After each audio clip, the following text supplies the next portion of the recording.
Hello बच्चों, अस्सलाम वालेकुम। Welcome to my YouTube channel. It's me Vikram Kumar from Shine higher secondary school Kasamabad, Hyderabad. जी बच्चों, आइए हम मैथमेटिक्स कंटिन्यू रखते हैं, स्टार्ट करते हैं, समझते हैं। जो आज की क्लास में समझेंगे, सीखेंगे, वो आपके सामने बोर्ड पे मौजूद है। क्वेश्चन नंबर 4 का पार्ट नंबर 5 स्टार्ट करते हैं। समझ कैसे सॉल्व करें, कैसे समझें, तो मेन चीज़ वही है। प्रॉब्लम में आपको बताता आ रहा हूँ कि क्वेश्चन को पहले गौर से आप देखें, क्या गिवन है एंड कैसे गिवन है, एंड देन डिसाइड करेंगे कि कैसे हम सॉल्व कर सकते हैं एंड कैसे सॉल्व करेंगे। ठीक है, तो आइए स्टार्ट करते हैं। आपकी फुल कंसंट्रेशन चाहिए, फुल कंसंट्रेशन से समझेंगे तो जरूर समझ में आ जाएगा। तो आइए स्टार्ट करते हैं, समझते हैं कैसे क्वेश्चन गिवन है, कैसे सॉल्व करें।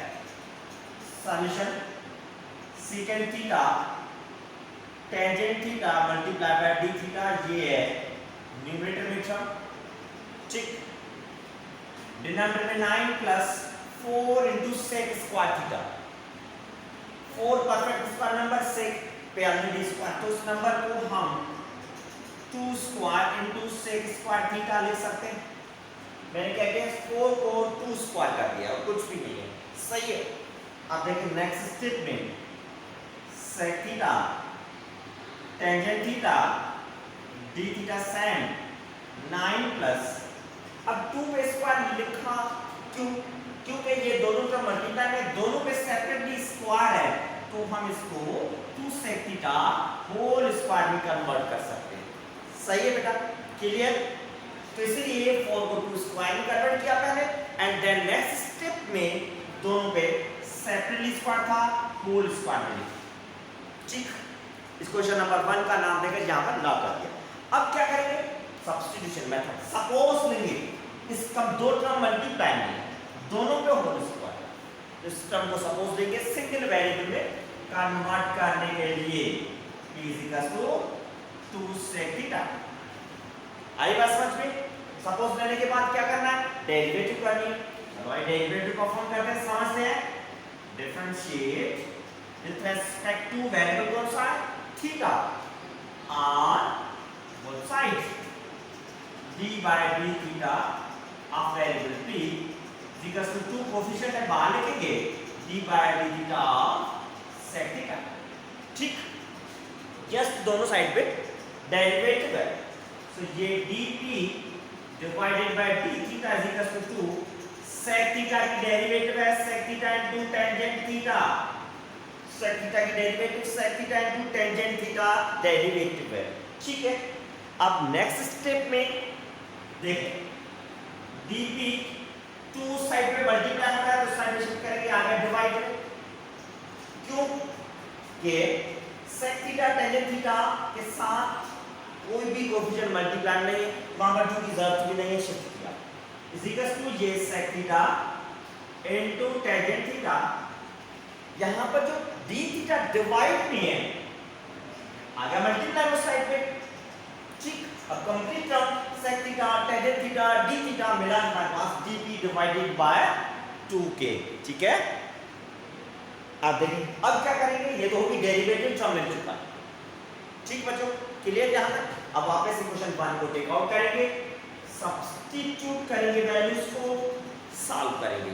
ठीक है, तो देखें now equation number 1 becomes, equation 1 क्या है, ये आपके सामने sec theta tangent theta into d theta divided by 9 plus 2 sec theta and whole square, ये है equation number 1 एज इट लिखिए। ठीक है, अब देखिए सब्स्टिट्यूट करेंगे, क्या सपोज दिया है, क्या मिला है, sec theta tangent theta into d theta, ये टर्म है आपके पास, किसके इक्वल है, dp डिवाइडेड बाय 2 के, तो इसकी जगह पे आ गया dp divided by 2 whole upon में 9 प्लस 2 sec थीटा, p के इक्वल सपोज दिया है तो आ गया p होल स्क्वायर, दो p के स्क्वायर। क्लियर, ये स्टेप हर टर्म की वैल्यू सब्स्टिट्यूट की। ठीक है बच्चों, अब देखें dp divided by 2 as a coefficient बाहर है, बाकी 1 divided by 9 is a perfect square number, 3 square। ठीक, प्लस ये P square 7 and D P ये साइड में आ चुका। अब नेक्स्ट स्टेप में क्या करेंगे, सब्स्टिट्यूशन के बाद सॉल्व किया, उसके बाद ये टर्म मिला। अब ये टर्म जिस फॉर्म में अब मौजूद है इसकी अपनी इंटीग्रेशन है।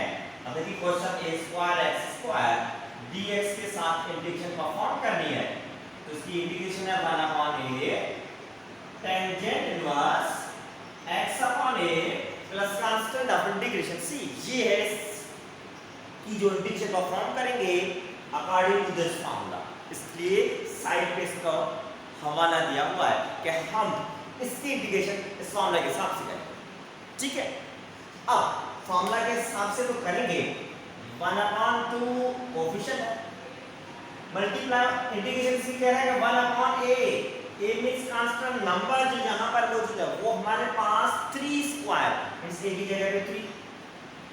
आगे बात समझ में, मल्टीप्लाई टेंजेंट इनवर्स, चलो टेंजेंट इनवर्स x वेरिएबल, मगर वहां पर वेरिएबल हमारे पास मौजूद p अपॉन में a 3 plus c constant of integration c। आगे बात समझ में, सही है। फॉर्मूला के हिसाब से हर टर्म को लिखा, a की जगह पे कांस्टेंट नंबर 3, x वेरिएबल की जगह पे जो हमारे पास वेरिएबल है p। ठीक है, अब देखें 1 डिवाइडेड बाय 2 3 6 1 1 1 मल्टीप्लाई हुआ, tangent inverse p supposed variable वापस रिप्लेस करेंगे, तो p की जगह पे p की वैल्यू लिखेंगे जो 2 sec थीटा, चलो 2 sec theta divided by 3 plus constant of integration c। तो ये है finally integration of given function जो आपके सामने मौजूद है। ओके बच्चों, आई बात समझ में क्लियर है? फुली कंसंट्रेशन से गौर से समझेंगे तो जरूर समझ में आ जाएगा, एंड देन प्रैक्टिस करना मत भूलिएगा, प्रैक्टिस जरूर करनी है। सही है, तो आइए नेक्स्ट पार्ट भी समझते हैं क्या है, देखेंगे। तो जी बच्चों, आप ये 6th पार्ट को समझेंगे, आपके सामने बोर्ड पे मौजूद है। तो मैं चीजें क्वेश्चन को पहले समझी किस फॉर्म में गिवन, अब इसकी सॉल्यूशन थोड़ी सी चेंज है। तो क्वेश्चन न्यूमरेटर में एक एक्सप्रेशन मौजूद है, दो टर्म्स प्लस हो रहे हैं, अपान ये स्क्वायर रूट में 1 minus X square simply and dx। ये ठीक कैसे सॉल्व करेंगे? अब देखिए न्यूमरेटर में दो टर्म्स प्लस हो रहे हैं, डिनोमिनेटर में सिंगल स्क्वायर रूट में मींस सिंगल फैक्टर जो स्क्वायर रूट के अंदर दो टर्म होती है जिसमें। अब स्क्वायर रूट में 1 माइनस एक्स स्क्वायर वेरिएबल पे स्क्वायर है, लार्जेस्ट पावर नहीं है, तो हम क्या करेंगे देखिए x divided by square root में 1 माइनस एक्स स्क्वायर, ठीक, and then plus 3 divided by 1 minus X square dx। ये चीज समझ में आ रही? क्या किया है, दोनों टर्म से सेपरेटली डिवाइड में मैंने लिखा है। ठीक है, क्लियर? होल डिवाइडेड है सेपरेटली लिख सकते हैं। अब क्या करेंगे, दो टर्म्स है, दोनों की डेरिवेटिव और इंटीग्रेशन जो परफॉर्म करेंगे वो सेपरेटली परफॉर्म कर सकते हैं। Plus integral sign 3 divided by 1 minus X square dx, equation number 1। दोनों को सेपरेटली इंटीग्रल फॉर्म में लिखा। क्लियर यहां तक? अब क्या करेंगे, अब ये जो टर्म है इसको सपोज लेंगे डिनोमिनेटर में जो फैक्टर है, डेरिवेटिव करेंगे तो न्यूमरेटर में x मौजूद है, क्योंकि x स्क्वायर की डेरिवेटिव जब परफॉर्म करेंगे तो 2x होगी, तो x वेरिएबल मिल रहा है। सही है, तो कोई भी स्टेप परफॉर्म करने से पहले थोड़ा सोचिए जरूर। अगर सपोज ले रहे हैं डेरिवेटिव करेंगे, डेरिवेटिव के बाद क्या वो टर्म मिलेगा जो आपके पास मौजूद है। ठीक है, तो ये चीजें आपको ध्यान में रखनी है।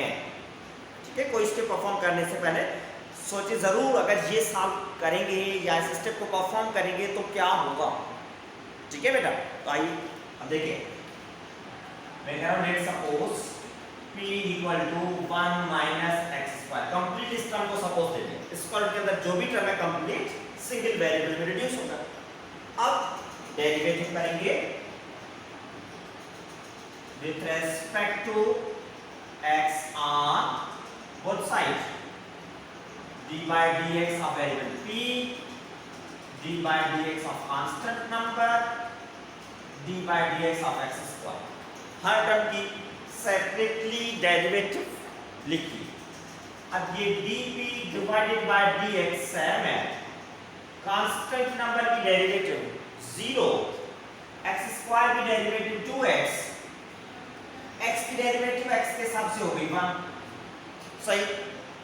अब नेक्स्ट स्टेप में देखें, dp divided by dx is equal to 0 की कोई वैल्यू नहीं है, 2x multiply by 1 means 2x, negative sign directly लिखेंगे वो, सही है।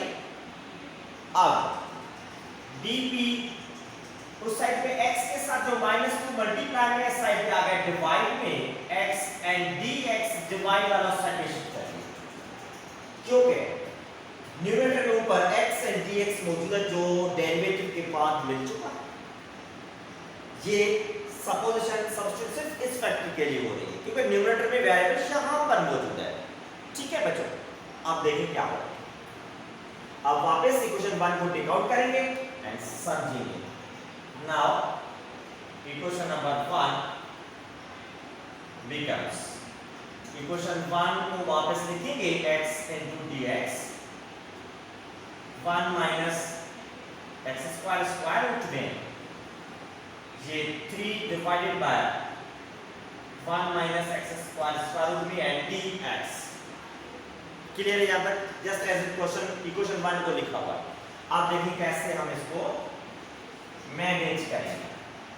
Integral sign x into dx आपके सामने गिवन है dp डिवाइडेड बाय -2, रिप्लेस हुआ, divided by x 1 minus x square, complete term को p के equal suppose we are p, इसके ऊपर स्क्वायर रूट साइन है आ चुकी है, ठीक, प्लस 3 कोफिशिएंट है बाहर लिख सकते हैं, 1 divided by 1 minus x square dx, ठीक। ये सपोज सिर्फ फर्स्ट फैक्टर के लिए, सेकंड फैक्टर की चेंजिंग नहीं कर रहे, सही है। अब देखिए यहाँ पर 1 पे स्क्वायर अगर दें तो कोई फर्क नहीं होगा क्योंकि 1 पे चाहे जितना भी पावर इंसर्ट करें लगाएं कोई 1 पे फर्क नहीं होने वाला। तो 1 पे स्क्वायर इसलिए लगाया है कि 1 पे जो साथ 1 के साथ वेरिएबल है उस पे जो पावर वो सेम पावर 1 पे दे दे, ठीक है। सो अब देखिए dp डिवाइडेड बाय -2 मींस 1/2 ऐसे को फिर बाहर ले आए, 1 divided by p square root में स्क्वायर में पावर 1/2 आ गया। इसको करें इक्विवेलेंट dp प्लस 3। अब ये जो फैक्टर है इसकी इंटीग्रेशन हमारे पास मौजूद है, इसलिए इस फॉर्म में इसको लिखा है 1 में a square minus x square dx के साथ ये इक्वल है साइन इनवर्स x/a, ठीक, plus constant of integration c नीचे लिखा है स्पेस ना होने की वजह से, sine inverse x/a plus c।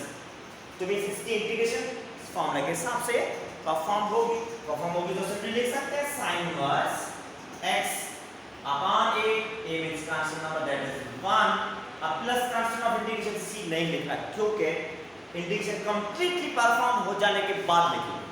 Clear है? यहाँ तक इंटीग्रेशन हुई फर्स्ट फैक्टर की।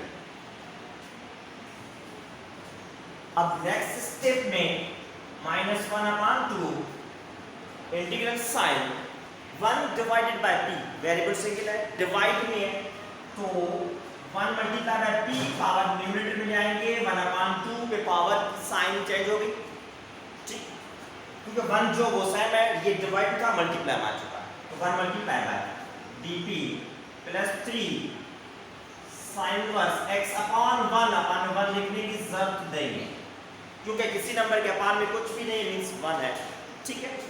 अब यहाँ पर 1 मल्टीप्लाई बाय लिखने की जरूरत नहीं क्योंकि 1 multiply by any number answer remains same जो मल्टीप्लाई हो रहा है वो। अब इंटीग्रेशन परफॉर्म हो रही है 1 डिवाइडेड बाय 2 -1/2 1 प्लस करेंगे सेम यही पावर डिवाइड में आ जाएगा, बाकी ये सेम है, ठीक है बच्चों। इंटीग्रेशन परफॉर्म हुई सिंपल वेरिएबल की, ठीक है। अब वेरिएबल पे पावर जो है -1/2 + 1 फ्रैक्शनल पावर है, प्लस हो रहा है, फ्रैक्शन में तो एलसीएम लेंगे, इस 1 के अपान में कुछ भी नहीं है, मींस 1 है। 2 and 1 डिनोमिनेटर, 2 and 1 की एलसीएम 2, फर्स्ट नंबर -1 से अपान में जो नंबर है वही वेरिएबल, वही एलसीएम में है, तो न्यूमरेटर कंडेंस है, प्लस ये 1 अपान में कुछ भी नहीं है तो एलसीएम वाला नंबर से मल्टीप्लाई करेंगे। सिंपल एलसीएम बेसिक है, समझ में आ रही है, ठीक है। तो -1 + 1 multiply bye 2 means 2 divided by 2, 2 plus में 1 माइनस में, साइन दोनों की चेंज है, माइनस ही करेंगे, तो 2 में 1 माइनस करने के बाद बाकी 1 डिवाइडेड बाय 2, तो मींस इसका आंसर जो होगा 1/2 पावर में 1/2 divided by 1/2 plus 3 sin inverse x plus constant of integration c अब इंसर्ट करेंगे क्योंकि इंटीग्रेशन परफॉर्म हो चुकी है, सही है, डायरेक्ट आंसर आ चुका है। सो अब देखो ये स्टेप, अब देखिए यहाँ एलसीएम होने के बाद डायरेक्ट 1/2 आंसर मिला, वो आंसर लिखा है, सही है। सो ये -1/2, ये 1/2 डिवाइड में है, फ्रैक्शन में जब मैं मल्टीप्लाई में चेंज करेंगे 2/1 रेसिप्रोकल हो गया कंप्लीटली, ठीक। p सपोज वेरिएबल वापस रिप्लेस करेंगे, p की जगह पे ये आ चुका है 1 - x² पावर में 1/2 प्लस ये 3 sin inverse x plus constant of integration c। Clear ये स्टेप, फ्रैक्शन था मल्टीप्लाई में चेंज किया, टर्म रेसिप्रोकल, सपोज वेरिएबल को वापस रिप्लेस किया है। अब देखिए नेक्स्ट स्टेप में क्या हो रहा है, 2 में डिवाइड हो गया, ठीक, -1 - x² power 1/2 means square root लिख सकते हैं, सही। बाकी आगे term plus 3 sin inverse x plus constant of integration c, ये है answer final integration of given question. आई बात समझ में क्लियर है? तो पहले मेन चीज है क्वेश्चन को समझना किस फॉर्म में गिवन है, कैसे हम सॉल्व कर रहे हैं, तो ये गौर से समझिए एंड देन प्रैक्टिस करेंगे तो ऑटोमेटिकली हर स्टेप आपको इजीली समझ में आ जाएगा एंड सॉल्व कर सकते हैं, ठीक है बच्चों। तो फाइनली आप लोगों को फर्ज बनता है कि इस यूट्यूब चैनल को ज़रूर आप सब्सक्राइब करें, शेयर करें, उसके साथ बेल आइकन को प्रेस करें ताकि हर जो वीडियो अपलोड होगी उसका नोटिफिकेशन आपको मिलेगा। आप प्रॉब्लम बाय प्रॉब्लम इजीली समझें, सीखें, टाइम पे कंप्लीट कर सकें, ठीक है बेटा। अल्लाह हाफिज़।